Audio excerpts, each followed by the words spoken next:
Hi and welcome to An EntrepreneurTV, the first online magazine show for entrepreneurs. My name is Baiju Solanki, and along with David McDonald of Silver Island TV are the founders of An EntrepreneurTV. The aim of this show is to be the show for entrepreneurs by entrepreneurs. More and more people are moving away from traditional employment and starting their own businesses. Now, this show brings you the most up-to-date news on how you can start to grow, expand your business. Now, what we aim to do is bring you over the next coming months is all things to do with entrepreneurship, funding, new companies, startups, news on events, and anything to do with the entrepreneurial world. Now, technology is never far away, and there are new apps and software being released every single day to help businesses grow. Now, we will have resident experts on hand to give you what's hot and what's not in the world of entrepreneurship, bring you news on apps, software, and lots of new technology. Now, there is so much out there. How do you know who to listen to? Well, we'll look around the world for the best of the best and look for experts making the difference in the world of entrepreneurship today. Now, this show is about you, and we want to hear from you. So we want you to send in your tweets. So using the hashtag, as you see on the team, EntTv, we'll look to answer your tweets at the end of the show. Now, we've got a whole feature thing today. We've got news from Josie, Aplin in the moment. We've got Sammy and Miles later on talking about how to build a brand. And we've got news on the new Wannabe event coming up in January. Right, so next we have Josie Aplin with the news on the world of entrepreneurship.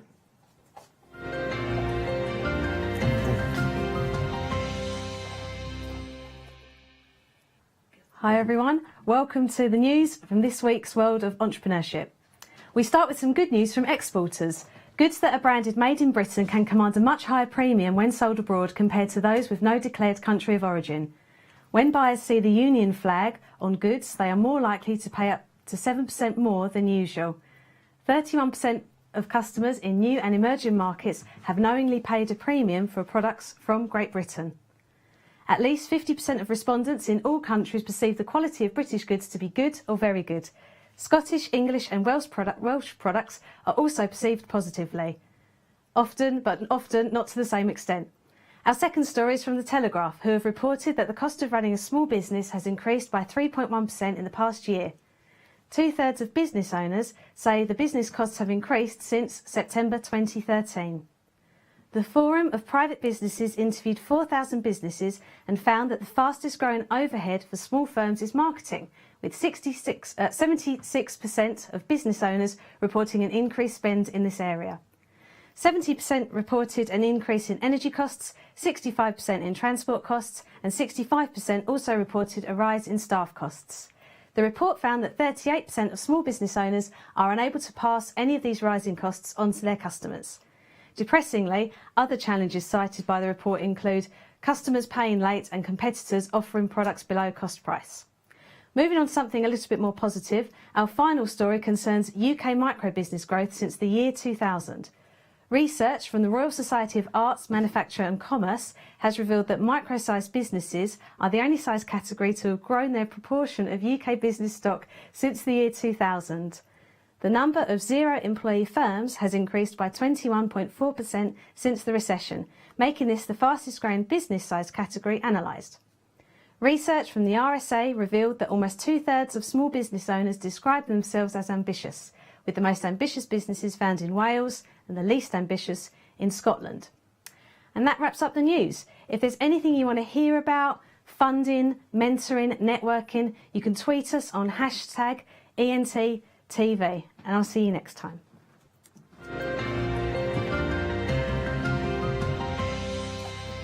Thank you, Josie, for the news. That was great there. Now, the thing is with the news, we want to hear about what's happening in the world of entrepreneurship. So if you're a company that's about to be taken over, whether you're applying for funding or anything you think will be interesting to us, just let us know. Tweet us in on the handle you see, the hashtag EntTv on the screen there, and we'll see if we can get you on a future show. Right, so tonight I'm with Sammy, Blindell and Miles Fryer, who are the founders of the world's largest online brand building resource for small business owners called How to Build a Brand. Now, they're also the owners of the monthly branding and marketing magazine, The Brand Brains, and creators of the Brand Accelerator program. Sammy and Miles have joined me this evening to talk about how to build your brand in a strategic way.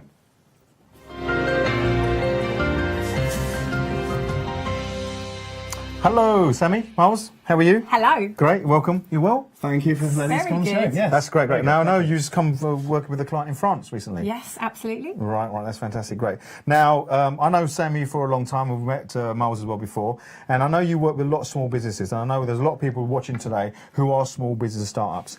Now, there's a lot of perception about branding and logo, so tell us, why would a small business need to look at branding? Why not just get a logo? I think there's a huge perception, isn't there, about you have to be Microsoft or Apple or Richard Branson, for example, to have a brand. But that's just not true. Richard Branson started back there as well one day ago, you know. So, and he's built a huge brand. The key is really to understand what kind of brand you want to be. Where do you want your brand to land in the future? Okay. Because if you, like Richard, want to build 300 businesses, but you don't want to sell yourself with the business each time, you do have to think about your business and how you're going to grow it, because otherwise you're going to end up selling yourself with the company. So are you saying that whatever the size of the business, it's really important they start branding? Why not just have a logo and do that? Why is it so important? Well, in fact, that's one of the greatest mistakes that small businesses make, is that when they first get started, they immediately think, I need a logo, I need a website, and that's where they go to do that. And what they do then is go and approach either online or to experts out there, telling them what business they are, what their customer base is, go develop my logo for me, right? Go create. Yeah. And of course, because they don't understand the business well enough, and because the business hasn't been thought about from a more strategic approach, of course the brand isn't necessarily going to match the messages and therefore the audience it's for. We call it doing syndrome. You know, there's a lot of businesses that if as long as they feel they're doing something, they're doing the right thing. But really, with your brand, it is better to have nothing out there than the wrong thing. You probably know it with restaurants and businesses that have kind of sparked up, and then there's something inherently wrong with the brand. They try and rebrand, and people go, well, what was wrong with it? So if you create a logo and an identity, and then 3 months later you're changing it because you're attracting the wrong customers, or you're attracting the right customers, but they're coming to you and saying, hang on a minute, it looks a bit cheap, sorry, I didn't think about using you because I didn't think you were approaching someone like me. It can really have a negative effect. So in fact, if you've ever experienced having the wrong kind of customers, the ones that are troublesome, they quibble on price, or they don't value the expertise that you have, it's because you're attracting the wrong type, and it's because the brand wasn't thought about from a strategic approach. It's not positioned in the right way. No. So when you talk about strategic approach, a lot of people think strategy, I'll do that later on. Like you said, they get into the doing. I need to get customers. Business plan, $5,000 or whatever, and it really doesn't have to be like that. For a small business, you haven't got that, have you? No, they haven't got a business plan sometimes. No. But that's a different story. Well, some of the best business plans have been created on the back of a fag packet. So I often hear that brand is a promise. So what does that mean? To the one-man band who's watching now, who's looking to start their business, what does that mean? Okay, well, first of all, the main perception is that the brand is just the logo.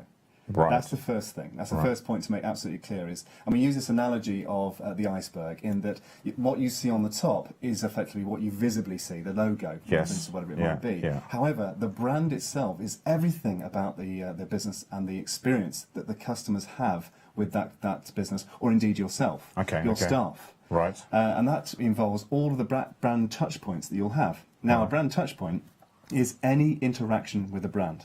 So if you're driving down the motorway and you see the McDonald's golden arches, whatever it might be, just seeing it evokes an emotion of an experience you've had with that brand before. Yeah, or they might see Marks and Spencer's, and it's a different type of emotion. It's a different emotion. It might be just see the Nike tick on the side of a pair of trainers, and it just reminds you of the quality and what they're there for. So all these people we're talking about got a vast amount of money, great. So someone watching thinking, well, that's all very well.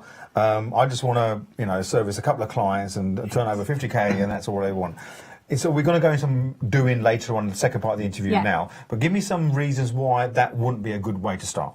Well, take for example, Nike is a great example. So, Nike, it has a very high prestige to that brand, and they provide trainers, running shoes, effectively. Well, so do High Tech. So why do kids want Nike and not High Tech? It's all on the promise that it delivers. Nothing wrong with High Tech, by the way. I don't want any High Tech. They're a very good company. But it will attract, High Tech will attract a certain type of customer, and Nike will attract a certain type of customer. So it's about really making sure that you understand implicitly who your ideal customer is, because if you're attracting a Nike customer with a High Tech brand, there's going to be a mismatch. So does that come down to values?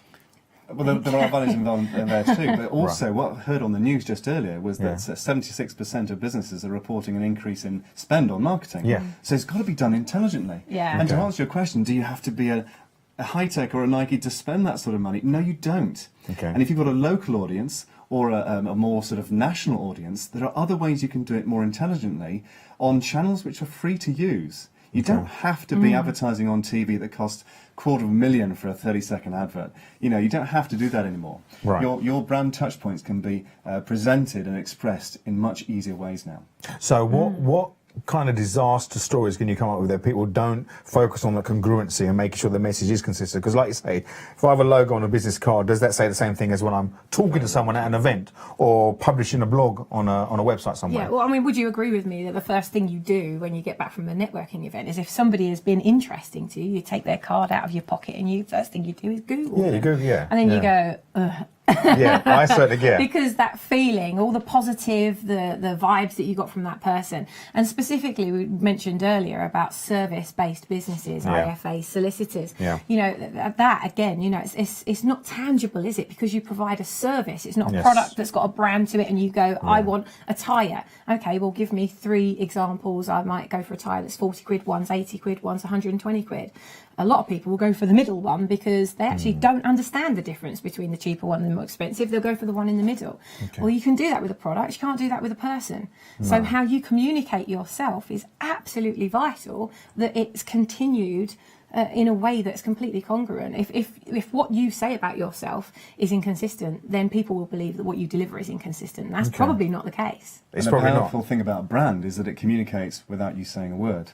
Now, you mentioned the word values. Yes. That's a big topic within branding, Okay. in that we've been to presented at many events where people have come up to us afterwards and shown us their business card. It's the first thing they do, isn't it? And what do they say? What do you think of this one? Well, I might get mine out in a they minute. I might get- They go, will you have a look at my, and they're like almost in pain handing Yeah. this thing over, like, Yeah. please don't be too hard on me. Okay. And so they'll show us the business card and say, so what do you think? Okay. And we'll answer that question with a question. Well, how did you come about that logo? Yeah. What Right. thought went into it? Okay. And very often, not always, but very often, there isn't necessarily, again, a strategy behind that. And everything, as you know, in business must have a strategy. They created it because it And- looks good. And They when we don't talk have about a meaning values, behind it. Baiju, we're saying that colours are determined by Are their they? values. And we mean by that the values of the business. Well, just on that, we're going to have some live tweets later on. So if you wanted Sammy or Miles to look at your logo, use the hashtag EntTV and tweet in your logos and your things. And maybe later on, if we've got time, you can have a look at those. So Absolutely, if you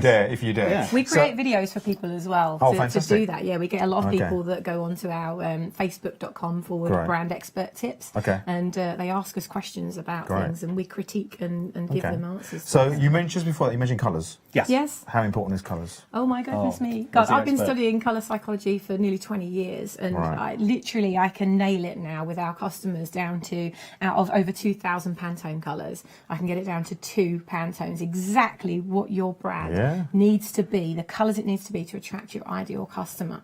Okay. So, and that's based on a lot of colour psychology, but also values. Values are so important because have you heard of the meaning of your communication is the Yes. response you get? Okay. Well, it's exactly the same with branding. So whatever brand you communicate there is just going to reach out and it's going to touch that customer. It's going to pull them in. But you've got to start with understanding what the values of the company are. Because it's really no good if you communicate your values and then you decide you're going to sell the business. Well, who's going to buy your values? They need to buy the values of the business. So based on that, if a lot of businesses service-based, they're personality-based. You know, my person, that's my business, so that's the values. So how can someone start to even think about transferring their own personality to a brand or a logo or to a picture? That's such a good question, because if you are a home-based business and the business is you, say imagine that the business lives and dies with you. Well, then that's more of a hobby type business. It's a business that you're not going to sell. If you have no intention of ever selling it, then the values can be about you. But if when you think about your business, you're starting off, and I know that it can be quite challenging to think, well, hang on a minute, I've only just started the bloody thing. Why am I thinking about selling it? But you do need to think about that. And you need to think about it because you have something very special about you. You know, as a business, you went into it because there was something you either loved about it or you're just bloody brilliant at this thing, and you've got to put your stake in the ground and say, hang on, this is me, this is what I stand for, this is what I stand against, these are the things that are important to me, and this is why I believe you need to do it, and you need to do it now. This is why it's important. Sorry. That's all right. That's all right. That's I good. didn't bring my whip with me. That's the other show. But it's so important that you do that, because what you stand for. Okay. And once you've got one follower, Yeah. that's it. Once you have one follower or somebody that believes in you, that's it. You've started to have a brand. Because brand isn't what you say is. It's what they say. Other people and, say. Are you then measured against that? That's your Absolutely. barometer. You're like, God, yeah. if you don't meet that, they're like, you know. especially in a service-based business, because you're measured on the value of what you did on your last job, you know, or the last product that you sold. I mean, it's very. I mean, people are scrupulous in how they're spending their money. We were at an event a couple of weeks ago, weren't we, where a speaker was on stage and they sold a program. It started at £3,000, it then came down to 2,000, then it went down to 1,000, and it ended up being free, and none of the audience bought into it. They still didn't buy into it, even though it was free. And you reckon that's to do with it's how they about position their themselves. personal brand, how they positioned themselves, And the values. The values. Right. Their values were coming across very. Well, obviously totally opposite to what the audience were wanting to see. Okay. And they hadn't thought enough about their values and who they were. So they gave very mixed messages from the stage. And also, I think it's because people they're not even going to give their time for nothing now. It's not just got to the point where they won't spend £1 with you. They're very scrupulous in how they spend their time and their money. So they're going to spend their time and money with somebody that they think they're going to get a value exchange. Yeah. And if they don't perceive that there's a value exchange there, or the brand is of a standard that they want to work with, because let's remember as well that people do aspire to higher things, and there are people in the world that will pay whatever it costs to work with the most expensive person in the world just because they're most expensive. Yeah, because their brand is there. Exactly. Yeah. Now, I know in the second part of the interview, we're going to talk about 5 steps that small businesses or any side businesses can implement straight away tomorrow if they're like in their business. But before we go into that, have you got any examples of where it hasn't worked out? Someone's created the brand. No, let me rephrase that question. Somebody wants to really start their business and they're so key to get a logo. Do they start thinking about colours and shapes and sizes, or do they go to a branding specialist? And how does that work? They're like the last things you think about. It's like the cherry on the cake, isn't it? They're kind of putting the cherry on the cake before they've even thought about what ingredients need to go in the cake, and that cake isn't going to rise. The business isn't going to rise. The brand behind it is not going to rise if all you do is think. It's like branding is branding a cow. Branding, that's what it is. It's a stamp. That's a mark. Okay. But the brand is everything that's perceived underneath it, as Miles said about the iceberg earlier. So the it's logo, everything that keeps it buoyant. So the logo is the icing on the cake. It's the cherry. Yeah. And the Remember, ingredients as you said earlier about when you see a brand, it's the emotion that is evoked by that. by the customer. By exactly by the customer, Right. and that's where the values come in again, because it's not just about the colours. Okay. It's a value match. Yeah. Okay. Because you'll maybe experience, certainly we had in the earlier days, of having customers we wish we'd never had. Yeah. I'm sure there'll be those You out had there any of those? listening A few. and Have you had any of those? those who are watching who've had that before. I'm watching now. And they're always wondering why. Why is it that I attract certain customers I wish I didn't? Yes. It's because there's not a values match. Those who don't necessarily interesting. respect you Yeah, for the yeah. value that you offer, those who quibble on price, we've all had those who expect more than they pay for, it's because they don't share And the if same you're values. attracting a lot of those, you know that your And this- brand is not So communicating is the this right what a things lot of about you. marketing people talk about, creating like a customer avatar, who your ideal Yeah. customers. And Absolutely. when you understand that value match, you can start creating your brand and what message it gives you. Is that? It's is that- vital. That's it. why we've written a page for That's your it, next yeah. book Yeah, on creating yeah, your yeah. customer Yeah. avatar. And Absolutely. even looking at the customer avatar, looking into greater depths, looking at what the spending habits, personality traits are of those ideal customers, because it's that kind of from that basis you can sort out the language that you need to use. Because then you're speaking. It's like the old thing about speaking, being on the same page, speaking the same language as your audience. They feel that you get them. You get what their pains are, what their frustrations are. So by looking at your brand now, you're saving a lot of time later because Yes. you're not sort of jumping in there with a Yeah. picture or a logo. Honestly, we've Not worked with. just, Look not at, just, what not just about- saving money, Baiju. Yeah. It's more than that. Yeah. There's a stunning statistic that 1 in 3 businesses fail. Yeah. And it's because they don't look at it this way. Okay. Yeah, so for those exact reasons, they should be thinking like this right from the very beginning. It's not just about saving money, it's about making sure they have the right positioning right at the beginning, attracting the audience that they want right at the beginning, so Right. they can build a business on strong foundations. Otherwise, you're not just going to be spending money, but a lot of time filtering all that out, repositioning yourself to start attracting the kind of audience you really want. Yeah, Because I'll you're give not you getting an that. example Yeah. of that. One Really of our quickly, really quick. customers, Yeah, go one of on. our customers came to us and he said, "I've got this brand." Did the whole business card thing.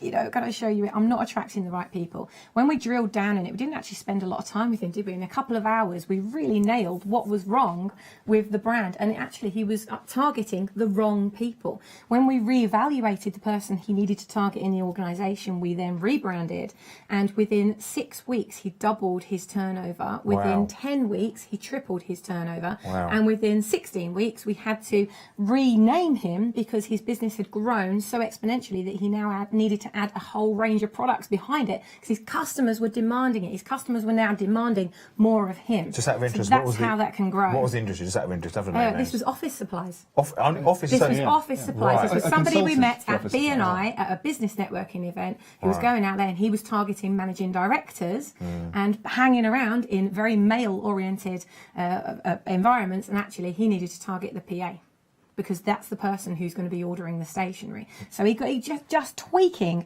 the person who you are targeting, even in an organisation, that can make the Great. world of difference. Fantastic. Some really good tips there. It's really good. But don't go away. What we're going to talk about in the second half is how there are 5 tips Yeah. that small businesses can got 5 implement tips for you. tomorrow morning to start creating your brand and putting those things out there. So don't go away. We'll be back. You'll be back later on in the show to talk about those 5 Yes. tips. So that's great. So Absolutely. thank you, Sammy and Miles, for the meantime, and we'll catch you later. Pleasure. Great.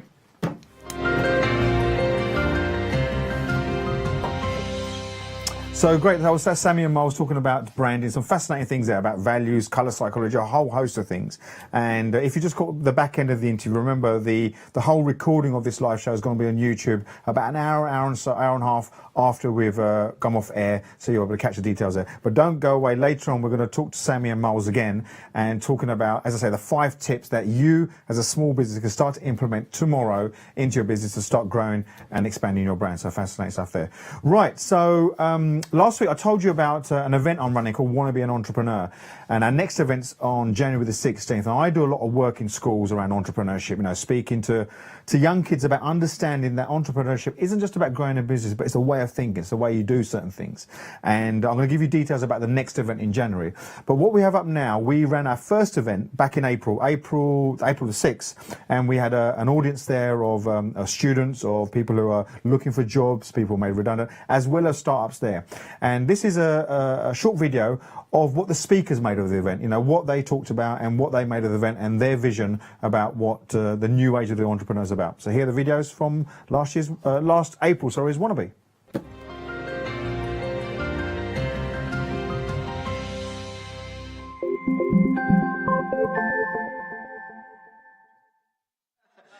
There we go. Right, guys, so how do you think it's gone today? Has it been some value to the young ones that have been in the audience? Yeah, I think people are hearing, they're hearing from people who've got experience, they're sharing their journeys, and if you listen and you're committed to something, you'll make it happen, So it's great. I think if you just show up, you get value.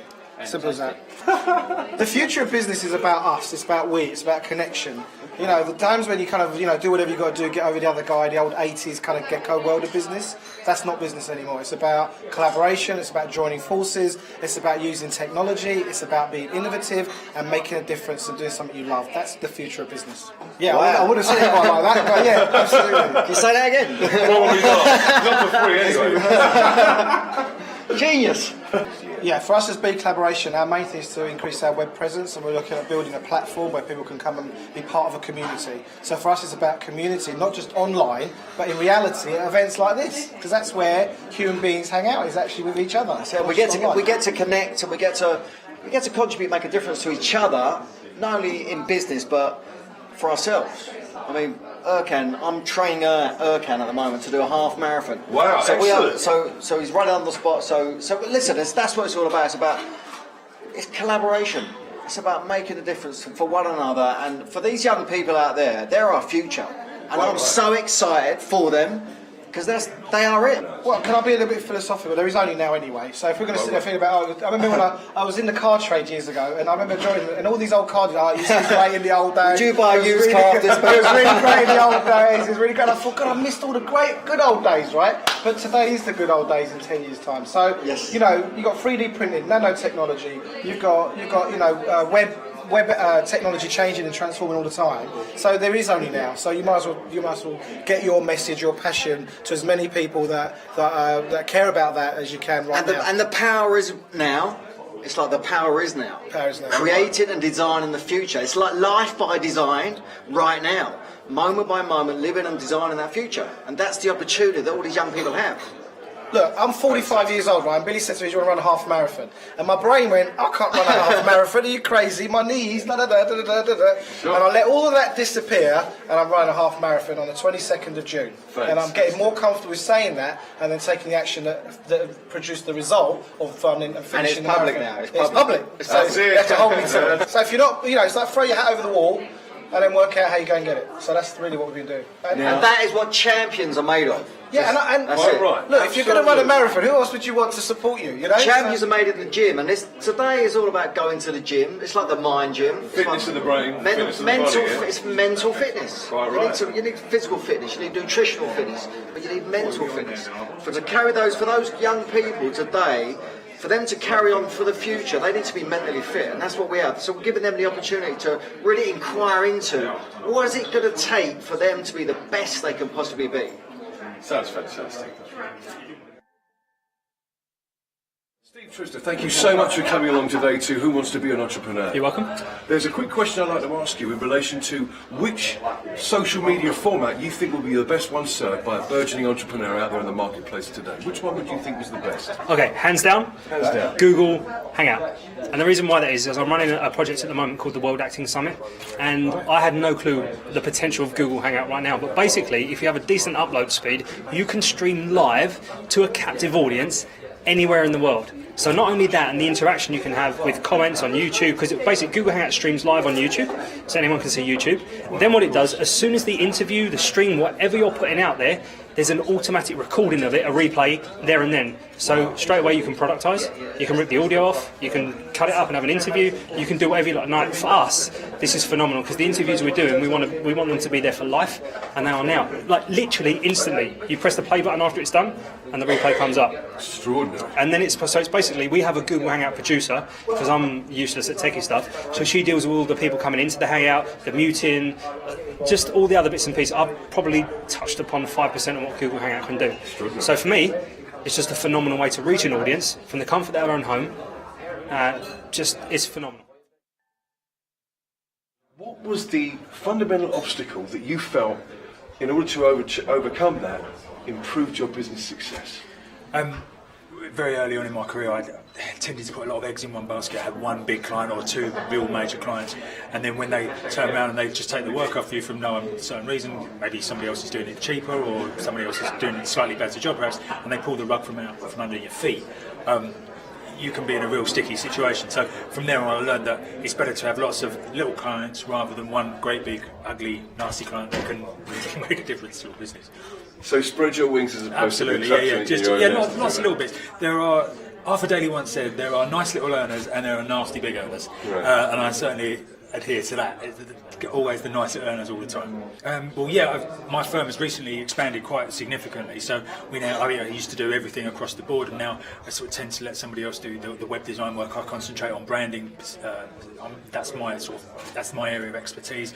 We use other firms for video, and we use other firms for all sorts of business, photography, everything we can. But it's very much a collaborative process all the time.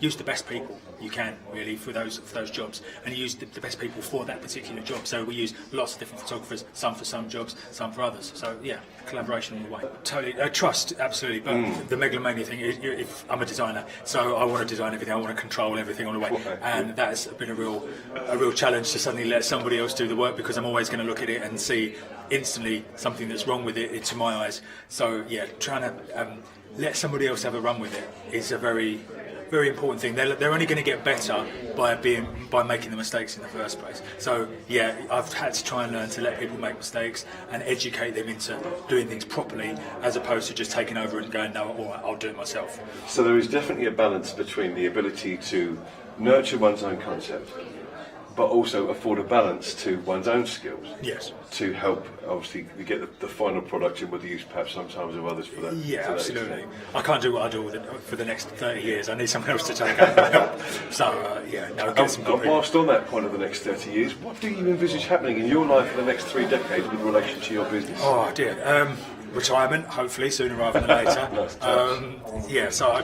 like to retire. But just making the firm bigger, making it so that it can function without me and without the other principal partner in the company, and just being able to sit back and just enjoy the fruits of the labour. You work really hard as an entrepreneur. You just put all the hours of the week in, and your family life and other things can suffer for that. So at some point there's got to be the point where you can go, all right, enough's enough. Now I can actually spend a bit more time with the family, do the things that I want to do, enjoy my life. Fundamental factor was it that you thought in companies? Was it a point of ingenuity for a particular product, or was it just self-determination and a will to succeed? Well, those are good ones. Thank you. I wish I'd thought of those. Solanki. No, for me it was a sense of needing to feel I was in control of my destination. Excellent. So that I could win or lose, be successful or not, was down to me, and down to my values, my ethics, my beliefs. So much, and the flexibility that being an entrepreneur can give you. I absolutely would say that my entire success is down to social capital. So you've got your human capital that you build through knowledge, you've got your financial capital you build through successful financial deals. Your social capital remains with you forever, and undoubtedly you're going to have failures, you're going to mess up, you're going to have bad days, but the one thing that is consistent is your reputation and who you are as a person. And then now with social media and social networking, we can build that capital around us, and people will stay with you through life if they like you and trust you. So for me, it's the people, absolutely without doubt, it's the people. Do you know, I have never once approached social media to get a lead. Brilliant. I don't use internet marketing techniques, I don't use SEO, I don't use any of that. I just like to get my message and my voice out there, and I will hopefully attract people who want to know me and like me and start following me. And I don't see it in a transactional way, I see it purely as being a friend to people. And if that grows, then I learn more from those people, there's a value exchange, and eventually it starts to materialise into business assets. I think it depends how much you believe in your idea. I've had for the last 17 years the same dream, which is to leave the world a more connected world where business people support each other in a more friendship-based way, and they collaborate and they love each other and they care for one another. So whether I've created that through Academy, which is my first business, the Digital Youth Academy, which is my business where I'm helping young people, through Scredible, where we're helping people to become more socially credible, whatever the vehicle I use, it's with one vision in mind. And so within those things, I might have days where I need to lick my wounds, and I might realise that the execution of a product or a service was wrong to achieve that vision, and they therefore have to evolve it. But I think if you have one vision, the vision remains the constant thing. It's that whole life is a journey, not a destination. And so therefore, the more you can say that I'm leading to, so I'm 50 now, I started this journey when I was 33. I started my journey when I was 0, really, but I started my entrepreneur journey when I was 33. I probably will never say I achieved my destination point, but the journey will be amazing, and hopefully along the way I'll have achieved some fun and some great people and contributed in my own way. What age do you think success is most likely to be guaranteed? I think, obviously, babies being born, but I think in terms of people having a business idea and making that business idea succeed, I think that starts in secondary school, and I think that starts in year 9 to year 10. And I think that's where you have to catch the young people, and they have got so many ideas going around, and if you don't catch them with those ideas when they are there and they're really, really ready for them, they will go. And the older you get, I think it gets harder. It's never too late, but I think it is, and people say, well, it's hard to do it when you're young, but I think it's just as hard to do it when you're young as when you're older. But I think it's catching them when the ideas are ready. Fantastic, thank you so much for your time today. Gentlemen, it's proved to be a wonderful success so far today, having brought together some lovely people from around the Southend area and the Essex community as a whole to engage in this experiment and experience in how to become an entrepreneur. Now, to ask you first, if I may please, Daniel, what is it that you saw in your own destiny that made you want to strive to become an independent and successful business person? Oh, that's a big question. The whole destiny type of it sort of makes it sound like Star Wars. when I was very young, I got some mentors around me. I was sort of about 11, 12 years old, and I was working for a small business myself. I was working at McDonald's, and I met the guy who owned 6 franchises. It was those kind of experiences that made me, sort of feel like, hey, maybe this is the path I want to go on. I don't know that I ever thought I was going to be very successful at it or any of those sorts of things. I just thought I'd give it a go. I've been fairly surprised. I grew up on the Sunshine Coast in Australia, a small town, a very normal kind of school, and people didn't really travel. A big trip was Sydney or Brisbane, and sort of people didn't, a lot of people didn't go and live around the world or start global businesses or any of those sorts of things. So I was quite surprised that we grew a national business and an international business and all that sort of stuff. I've done a lot of hard work, but I think everyone works hard these days. So I think the beauty of social media is it just brings together people and ideas, and no matter where you are in the world, people who are sharing those ideas can kind of connect and get together. I think more so than the technology is the actual message. You've got to be able to tune in to the message. If you think about social media is like a big microphone that gets a message out there, but like with any microphone, if you're a terrible singer, then it just makes you a very loud, terrible singer. So I'm not a big one for trying to game the system or game the technology. I'm a big one for trying to really tune into what's the message, what's the product, what's the value, and then using all the tools as they become available. I think in the next 5 years, all the tools that are available today are going to change again. So it's it's not necessarily important to get fixated about any one tool. It's more important to get fixated about the concept and the idea of creating value for others. So always trying to retain a level of readiness for the next opportunity. Yeah, that keep come up through reinventing. social networking. Yeah, reinvent. Fantastic. Now, Mr. Solanki here, of course, the great presenter, the man who's managed to bring this wonderful collection of people together. Yeah. How have you felt the event's gone so far? I think it's been a tremendous success. I've been humbled by the support I've got, not only from the speakers but from the attendees, and all the help has been fantastic. You have a dream and you try and put something on like this, but without the help of all the people around you and then wanting to be part of it, you can't put anything on. So it's been fantastic.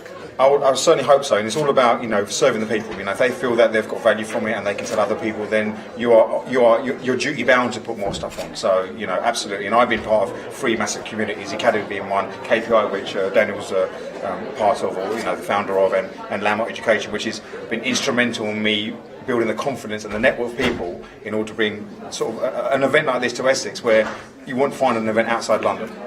Well, Landmark's one, but certainly KPI, like 4 or 5 of the speakers here are KPIs, and Daniel's going to be taking about what KPI journey is about, and Academy from years back, which Daniel's very familiar with as well. So, but all of those, the common link is community. Is when you're part of a community and a common thinking and a common embryo of growth, things can happen, and that's what it's about. You can have all the confidence in the world and all the ideas and all the resources, but if you don't create the environment, it's very hard to succeed. And that's what I'm trying to create here, an environment not only in Southend but Essex, but in the wider community for especially our young budding entrepreneurs, that you don't have to be of a certain ilk or a certain environment. You can enter that stage now.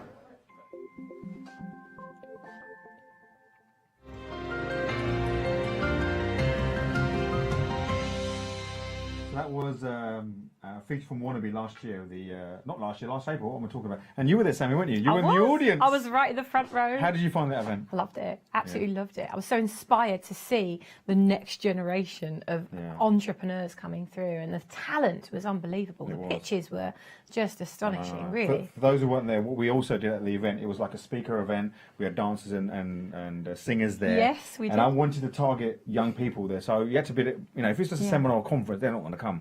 So we also had a live pitch event. So we invited people to submit their business ideas to win a £5,000 business package. And we had a young guy called Luke Footman, 17-year-old, who won it for starting a theatre school. And we sort of started rebranding his stuff, and he's really enthusiastic. I know Luke's probably watching tonight. I met him today earlier, but he's really good. So the next event is on January the 16th. I'll put the website up later on. Can't wait and for that. Yeah, and Sammy's speaking. Sammy's speaking at the next one. So the audience last time, Sammy's speaking at the next one.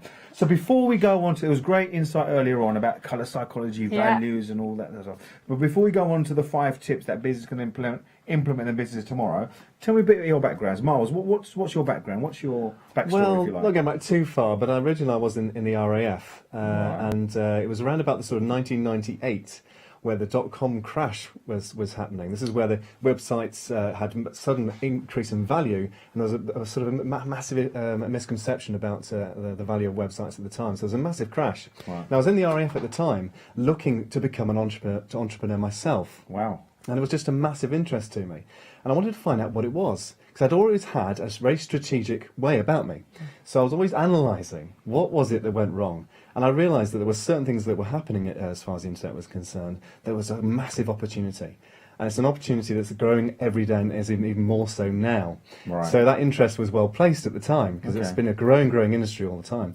So I got involved in building a business around internet strategies. Was that your first business? First business. You had an online magazine as well, didn't you? Left the RAF, I had an online magazine as well, which is about how to communicate more effectively to a local audience in different areas of the country. Right. So that's where it all came from. And then I met Sammy. Wow. And with sort of my strategic internet strategies, that was combined with then the skills that Sammy's now going to tell you about from her history, that's when the fireworks went off. Wow.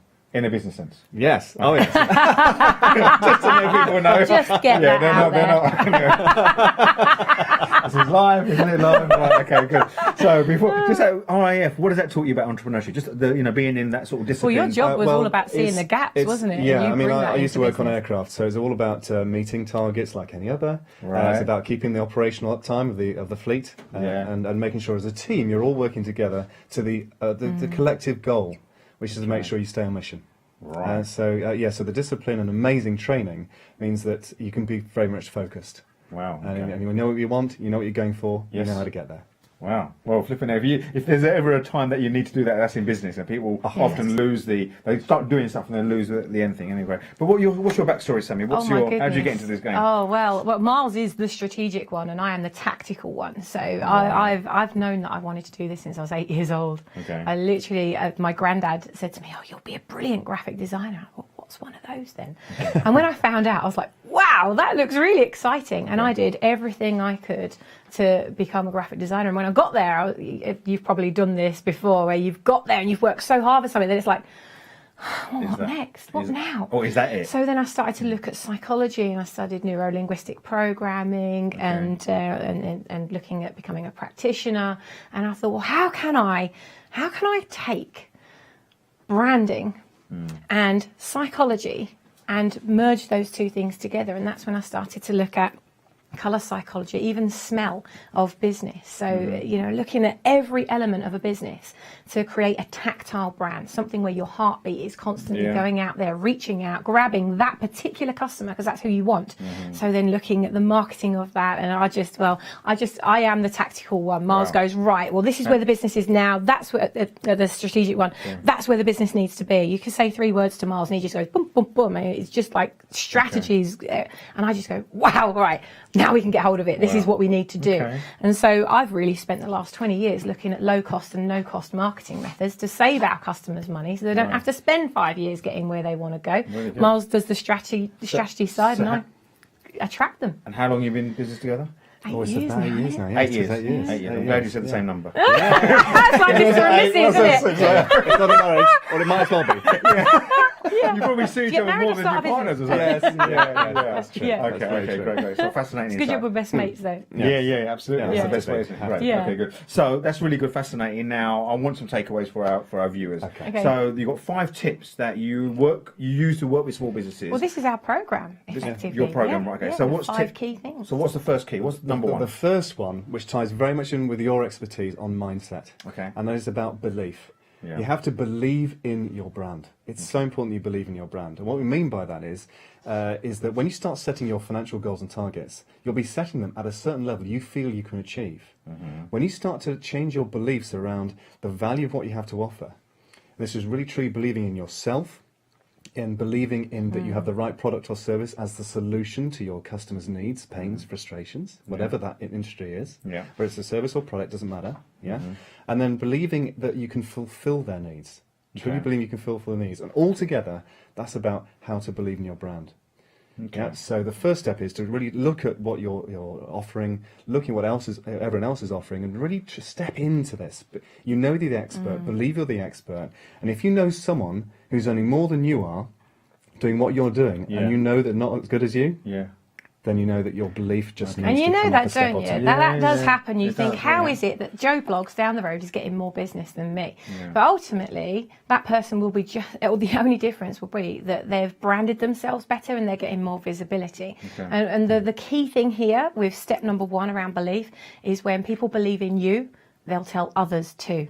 Okay. So what can a small business do tomorrow morning to start that process? Apart from contacting you, what's the thing that they could do? Just start thinking about why do I believe in me, and why should someone else believe in me? Why should a customer believe in my product? What are some of the things they need to know about me that would help them to trust me more? Because brand is trust. We did a poll, didn't we, on LinkedIn? We polled over 1,000 businesses on LinkedIn and said, what are the number 3 top priorities for you when you're buying a product or service? And number 1 came up, trust. It was trust. And I'm talking a very high percentage of those businesses said trust. So you've got to make sure people trust in you. And a lot of the time, we meet businesses and they don't necessarily, they know they're good at something, but they don't have enough belief in themselves. Well, if you don't believe in it, your customer's not going to believe in it. So a great question to ask yourself is tomorrow morning, sit there and say, why should someone buy from me? Or why should someone believe in me? And also another great exercise is to go and check out what else is out there in their space.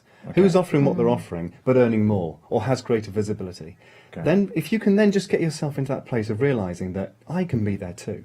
Straight away, you can then raise your belief and raise your profile to start charging. What if they look you're at that and they immediately think, well, there's no way I can do that? You know, they start getting disheartened. How can they start thinking about, no, they can't? One great way to know, if they've already got customers, or at least had some experience with 1 or 2, even if they're very big, very beginning, go back to them. Ask them what it was that made them keep coming back. What was it they felt was the greatest value that they offered?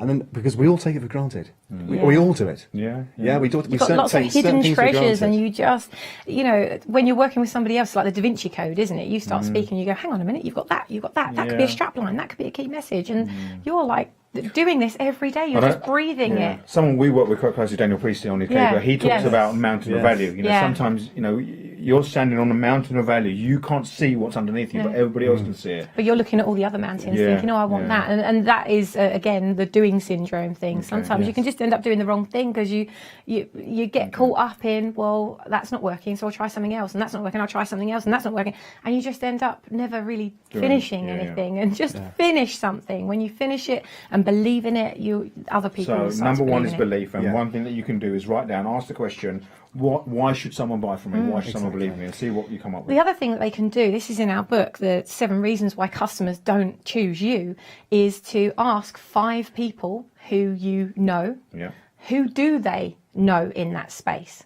For example, if I were to say juicing, you might say Jason Vale, Juice Master. Well, why would you say him? What is he doing really well that puts him in your mind rather than me? So that's a really good thing to do. So ask 5 people that you know, if you're an accountant or a solicitor, well, when I say the word solicitor to you, who comes to mind? And if it's not you, then you need to ask, well, what are they doing that is sticking in your mind? Because then you need to model that. So the other part of branding, which you just thought about, is you've got to find where your space is in someone else's head. Absolutely. So when they think of that thing, they think of you. Absolutely, because right now your competitors have that mind share. They've got that space in the mind which is truly yours. So if you want to go and grab your share, then you just got to start believing in that you can be as good or better than those. And in most cases, when we ask customers that work with us, they realise this. And it transforms them to start speaking with more passion and more conviction about what they have to offer. When you start speaking that way, people know you believe it, they start believing it. And you'll also have more belief in yourself if you just stick to one thing. If you're the jack of all trades and the master of none, I said this on stage yesterday, you just put your stake in the ground, be known for one thing. Introduce those other things later. But people know us as branding. We live, breathe, eat, sleep, walk and talk branding. We don't talk about marketing, yet we've got 20 years doing that. We've grown 5 of our own businesses as well as work with thousands of people all over the world.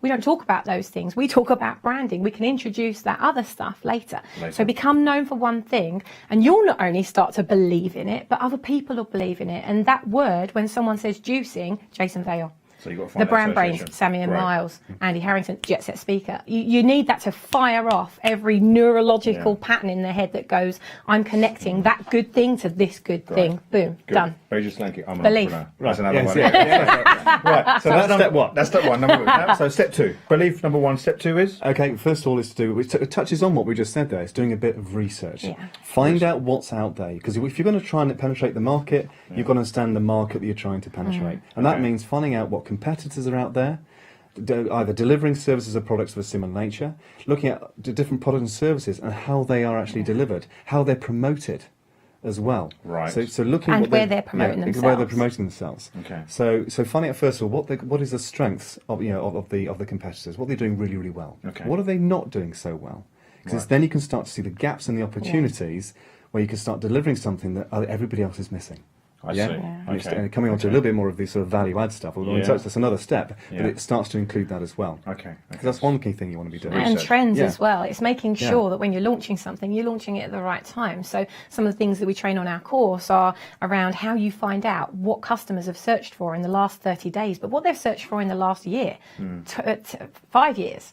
Because if you're planning to launch something in April, for example, yet the trends demonstrate that actually that time of the year is the worst time of year that you could launch that. You need to be launching something else first, and then maybe January, as we talked about your event. Maybe don't do it in November, let's do it in January, because trends suggest that this is what happens for businesses, and consumers are different as well. So you can find that out. So to make it real time, what will be? We're coming up to starting October, November. What will be good things, services, product that will be a good time to promote or start? Well, not just to promote, but just find out what the demand is, because you can only really follow a demand. Yeah. And the great thing is now that we have free available tools now to discover what's happening now. Okay. You've got in the pulse, in the moment information, Real data. real Real-time data that you data. can use. Is it black and white? And you can find. We know we've heard of these things, like hopefully they've heard of the Google keyword tools and things like that. Well, that still exists, and there's another side to that, which is the Google Trends. So you can find out how many people are searching for either a product or a service, because they'll sometimes search that way, or they'll search the problem. And what they want to solve, or what they need help with. Because people search in different ways. Yeah. And at the same time, you can find out not just how many people are searching, but what times of the year they're searching. And what else by they're week, searching by for. month, as well, and different variations of what they're searching for as well. Okay, So with that information, you can then time when the best time in your year is to start concentrating on promoting, let's say a 3-month lead time into the point of massive demand, and when the best times to close those hatches down and start working on the business and developing new things that the audience wants to have. And it'll also tell you what other people are searching for as well. Maybe you're providing one product. Actually, you've already got that knowledge in your head. You don't need to learn anything else. You could create another 10 products based on what customers are searching for. So you're then not sitting there thinking, oh, well, I'm really good at this. Why don't I create a product that does that? And then finding out that it fails. You can find out exactly what your customer demand is and then create something that serves From it. the little I'm aware of marketing, they often say, you find out what the demand is already there and intercept the market and position But yourself. people don't do it. I still don't understand. They still don't do that. Yeah, you touched on what are some of the mistakes that entrepreneurs and new startup businesses do. Because they think, well, I've got this expertise, I'll just promote it, without finding out first that people want it. Yeah. And if they want it, in what way do they want it? Yeah, or the language that they're using. We made the mistake, didn't we, when we set up our agency together? We've always used the term branding because that's what we do. But people weren't searching for that, and we built our entire business around branding. And actually what they were searching for was brand strategy, brand design, brand designer. And when we changed our language, the result improved. So we changed our verbal language too while we were out networking and on stage, and the results changed there too. So when you find this out, it's not just for online. You use this for your whole business. Every touch point. So part of research is not just finding out what's going on. What you're saying is what kind of language is your marketing using that you can start. Because if you're not using that working same to. language, Powerful again, stuff. it's like me. I'm learning French at the moment, aren't I? Because I live out there now. But my God, when they talk to me, I can understand just about what they're saying. I try and speak it back to them, and it's a very different story. It's exactly the same with your brand. If you're not using the language, if you're using very technical language, yet your ideal customer does naturally not use that, there's going to be a complete mismatch, and your conversions are going to drop. So start thinking about what they're actually verbally thinking and what they're actually thinking when they're typing it in. A huge difference. And it's quite common for businesses to think their marketing isn't working, but marketing without branding doesn't work. Yeah. So, belief number one, research two. Couple of tools, you've got the Google Trends. Yeah, Google Trends, Google Keyword Tool, all comes together. They're completely free. Anything else they can use? Free. That's certainly, no, I'd start there. That's a Right. really good way to There's get a an lot of understanding. information. Right, so go to Google Trends and Google Keywords and just look at your market and just type in those things and see what comes up. Exactly. Don't try and manipulate, just see what comes up. Type different things in, have a play with this. It's free. Great. Yeah, you can, honestly, you'll be typing things you think no one's ever searching, you'll be very surprised. Yeah. Great. And remember to spell it wrong as well. So just give an example. Let's say an accountant's looking at it. They might say, would they type in payroll? So maybe. People might be looking for a payroll How do I sort out my expert. accounts? Yeah, they might be looking for bookkeeping services. Right. They might be looking for a tax specialist. All different, if you like, within the sphere of accountancy, there are all sorts of different divisions, aren't there? So they might be searching for that. So it's important for And they might be asking a long question as well. It might not just be words. They might actually have a question in their head. Put the whole thing in. Right. So that's what people are trying to think of, little words. But no, people do type in And the questions. best way is just ask people, what would you search for if you typed this in? Great.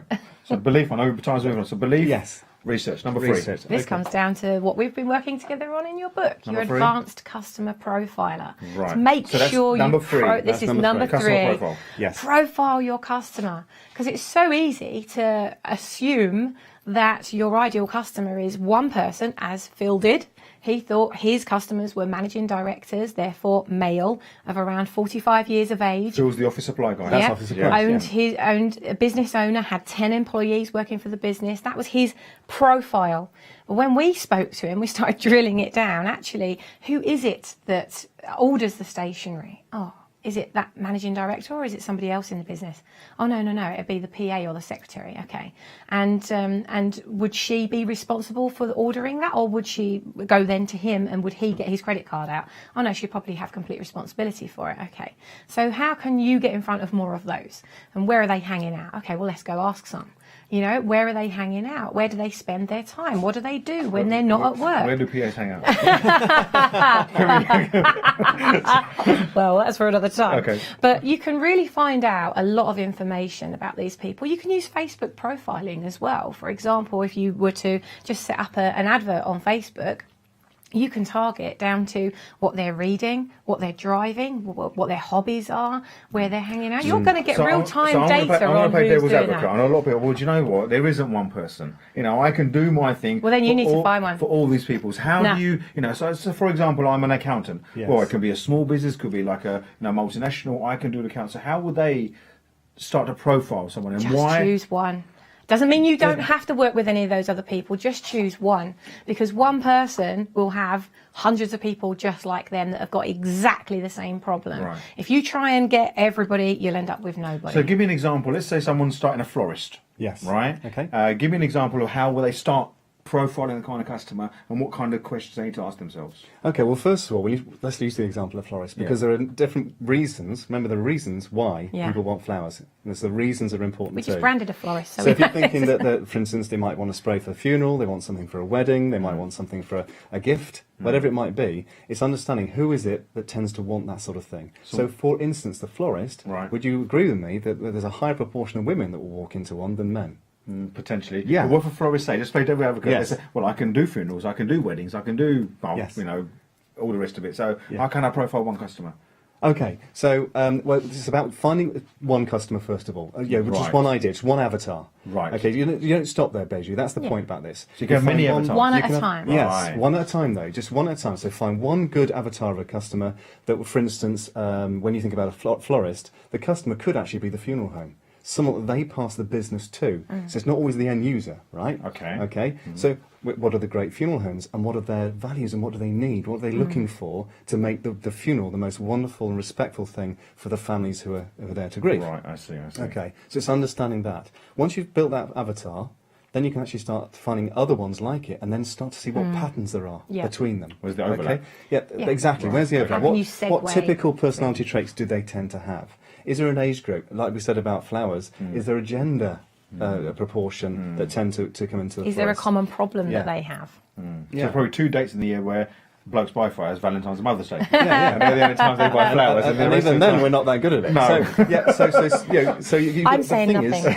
The thing is, you've got to know that. And if you do want to prompt men to do that, it's how do you promote it? There will be a way to do it. So when I work with businesses, I think when they come across customer profile, they have this perception, well, I have more than one customer. But what you're saying is create an avatar for those different markets and then create products and your message around those avatars. Well, what will happen is you'll create it with one person. I find a really good tip to do this when we were profiling, because we've had lots of businesses and we've grown lots of businesses and worked with lots of businesses as well. The best thing we've found is to just pick one person, go onto LinkedIn or Facebook, find the person. You probably know somebody already who could be your ideal customer. Pick them, put their picture up in front of your laptop or your pad, or however you're going to be profiling them, and look at them and have a conversation with them in your head. If you can have a one-to-one conversation with them, brilliant. But have it in your head first. Okay, what's your pain? What's your problem? What's keeping you awake at night? What are some of the things that would solve that problem? And who would be the ideal person to solve that problem for you? And then you can start to really nail it. And the other thing is, once you've done that, become them. So with our become your customer. Become your step customer. Into their shoes. So, you know, so really step into their shoes and think, you know, oh God, it's keeping me awake at night. You know, I can't feed my family. My God, if this doesn't work, then I'm going to have real problems with this. I need somebody that's going to give me marketing advice really quick because my business is slipping and I need to do it now. Once you've become that customer, you go, actually, I've got like 10 products that I could serve that person with. And then you'll find other people that have got that same problem. You can then open it out. Right. There's some really great information now. I know we're going over time, but we're going to carry on. We're going to carry on because it's live, and you know people watch this. That's really number good. 3. It's really good. So no, but just let me quickly go on that customer profile thing. There's a couple of things they can do tomorrow. So tomorrow morning they wake up, they believe in themselves, they're doing some research. What can they start to do to start creating this customer avatar? Right. So for the one step they can take, first of all, if they've already got a few customers, is to think of the ones that they really love and they want to keep. Because we talked about earlier how it's so easy to get the wrong kind of customers and it's not so easy to get rid of them.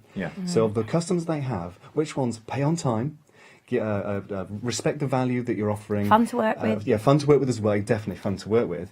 And then take that as your first avatar. And if they haven't already worked with somebody, if they're a new business and they're an employee setting up their own business or thinking about that, then they've probably worked with somebody while they've been employed that they could do that for. And all you've got to do is profile them. Who are they? What do they do? Where do they live?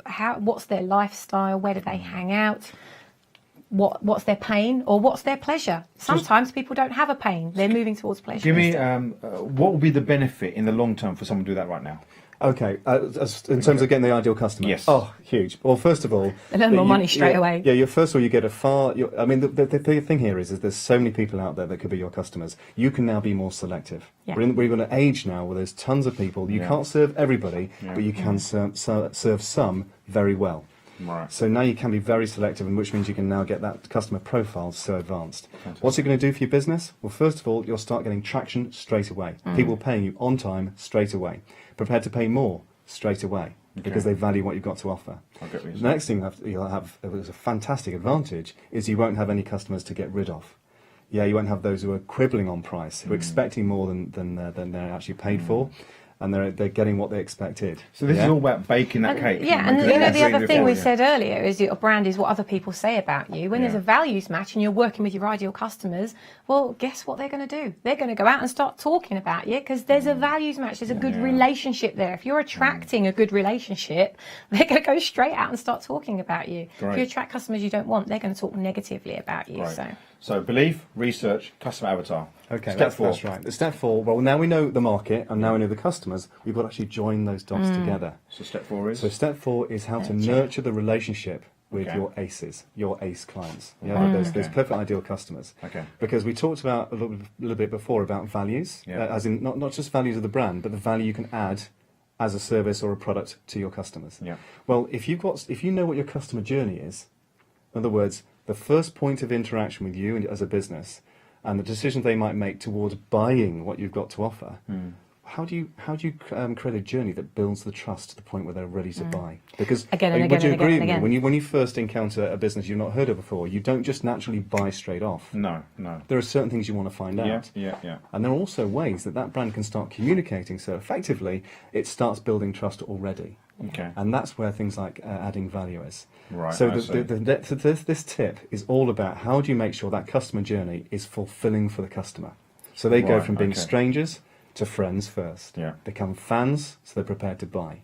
And once they become really good customers, they become ambassadors, the ones that start telling others. So friends, or strangers to friends first. Friends to fans second. Right. As you start to get building that trust and getting it further. So it's very different with the old school Oh. sales. Absolutely. And Sell. Yeah, and this is Don't about do it. nurturing the customer to the point where they want your stuff. 100%. I mean, you know, I've worked for some very large design agencies over the years, and many marketing companies have advised people that I've worked with. They've come to me and said, "Yeah, but I was advised that I need to put 10% of my profit into my marketing budget." I'm like, "That's crazy. Why would you do that? How can you measure that? Put in 10%. Why don't you just think about what it's going to cost you to buy your ideal customer?" So step into the future. If you had an ideal customer journey, so they come in here, they've spent nothing. Yeah. They come here, they've spent £20. They come here, they've spent 2,000. They get here. By the time they've spent their money with you, how much is that? They might work with you for 3 years. That might be £25,000 over the time cost of 3 years. Well, if it's going to cost you £50 to buy a customer that's worth £25,000, that's worth an investment, isn't it? Yeah. But a lot of people go, "Well, I'm not going to spend £1,000 on winning that customer." It's bloody worth spending that money to get that customer. And the investment. They look at the cost, and what you need to think is, well, what is it going to cost me to buy that customer? Which means that you can do bigger, better marketing things. I mean, we did a little torch, didn't we, on a postcard, which we put into a bubble wrapped envelope with our brand coloured bubble wrapped envelope. Put a little marketing message on it, and we gave it away at a trade show, an event, and they cost us over £5 each per item.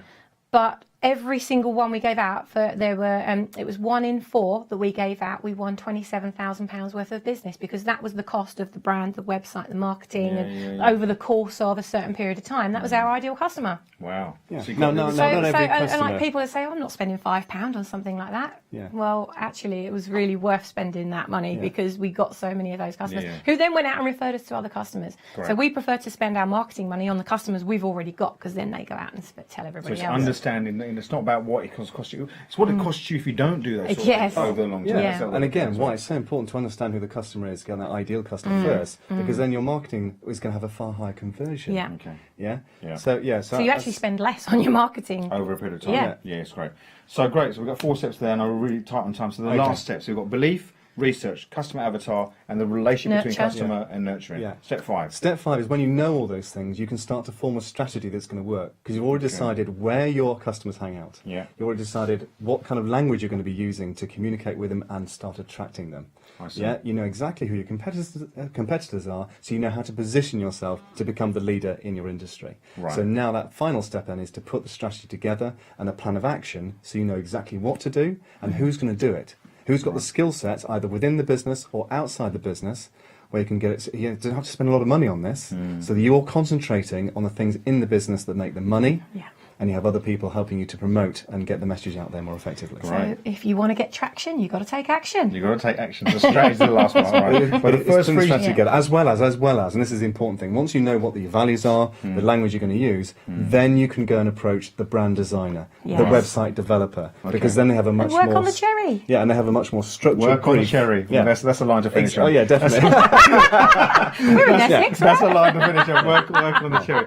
Great. So that's really fantastic information now, and hopefully everybody who's watching here today got some great tips there. Now, I know Tight's on time. I know Josie's still there. We've got some tweets that we can grab. Do you want to come into we've got the move on to it? So, do you want to read us some? Give me a couple of tweets that what we've got We've here. had one from Chris. Chris is saying, a music producer. And Hello, he's after Chris. some tips on social media branding. On social media branding. Okay, well, we've got a couple of social media experts over the next 2 or 3 weeks, but really briefly, just some tips on what is it? How about thanks. a few tips for building your brand new social media?